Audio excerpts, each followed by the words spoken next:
Good morning, I'm Nivareti Manu, and this is your morning news fix for Thursday, 28th of May. In this update, a budget that's expected to focus on bread and butter issues with the government promising fiscal responsibility. Finance Minister Nicola Willis is unveiling the budget at 2 p.m. Prime Minister Christopher Luxon says this marks the third year in a row of having a good savings program. He says they want every dollar appropriately used and savings deployed to the front line as much as possible. The Reserve Bank signalling a hike to the official cash rate in September, but it's keeping its options open. Governor Anna Bremen has made the captain's call to keep the cash rate unchanged at 2.25%. The Monetary Policy Committee is evenly split on whether to hike the rate, given the country's facing both higher inflation and weaker growth.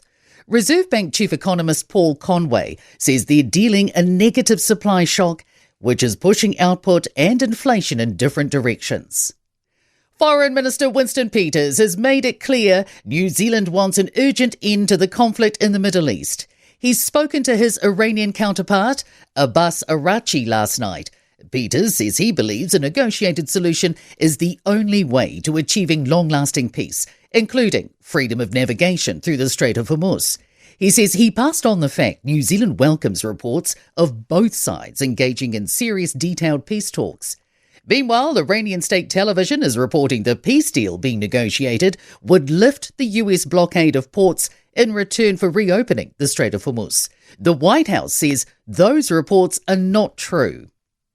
Prize money for greyhound racing has increased despite the sport being outlawed from August. The Herald's seen a private Facebook post that shows Greyhound Racing New Zealand has upped standard prize money by $150 for each dog that enters a race. Prizes for winning owners range from $4,000 to $100,000 depending on the race.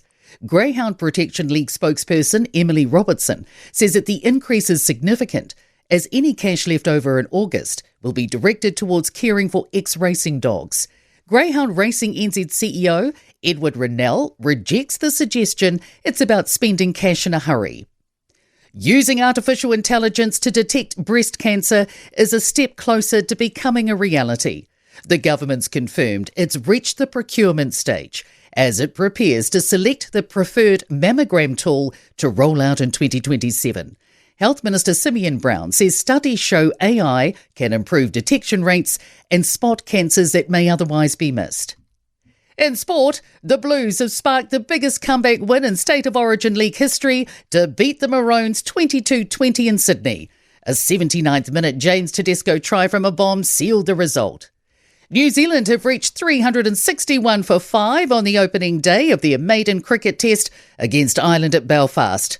Rachin Ravindra and Tom Blundell made centuries. And women's world number 2 tennis player Elena Rybakina has been bundled out of the French Open, but men's top seed Yannick Sinner has won his opening encounter. I'm Nivareti Manu, and that's your latest news fix. We'll be back with the next update at midday from the Newstalk ZB newsroom.